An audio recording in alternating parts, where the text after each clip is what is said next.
ஆண்களுக்கு வந்து எஹ்ராம் எப்படி கட்டணும் இன்ஷா அல்லாஹ் மௌலானா காட்டுவாங்க.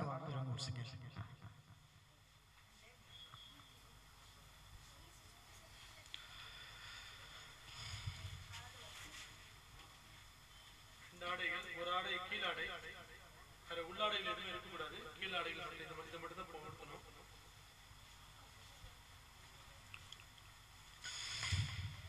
ரெண்டு மூடையும் ரெண்டு கையிலையும் பிடிச்சிக்கலாம். வலது புறத்து மூடைய இடது புறத்து அக்கில் வச்சுக்கலாம். வலது புறத்து மூடைய இடது புறத்து அக்கில் வச்சுட்டு இதை நல்லா ஃப்ரீ பண்ணி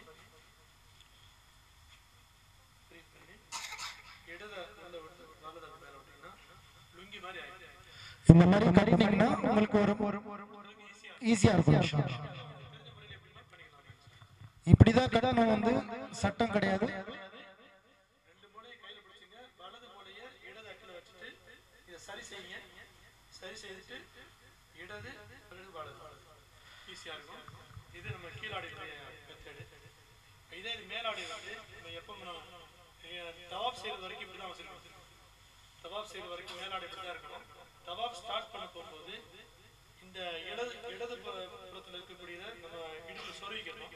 சொருவிட்டு வலது பட்சத்தை வந்து வெளியாக்கிட்டு இதை இப்படி போடணும். இது வந்து தவாப் செய்வது மட்டும்தான். சில பேர் இங்கேயே போட்டு வந்துருவாங்க. இந்த மாதிரி ஏற்படுகிற மாதிரி இப்படி வரக்கூடாது.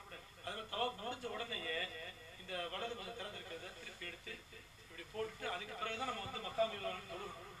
மக்காமில் தொழும்போது இது மாதிரி தொழுவ ஆரம்பிச்சோம். இதுதான் இஹ்ராமுடைய நிலை. இஹ்ராம் வந்து இந்த முறை நம்ம வந்து காமிச்சிருக்கோம். இப்படி கட்டிக்கலாம். உங்களுக்கு எதனாச்சும் கம்ஃபர்ட் எப்படி இருக்கோ அப்படி கட்டிக்கலாம். எங்களுக்கு எப்படி கட்டணும் எப்படி கம்ஃபர்ட்டா இருக்கோ அந்த மாதிரி கட்டிக்கலாம் இன்ஷா அல்லாஹ். சரியா?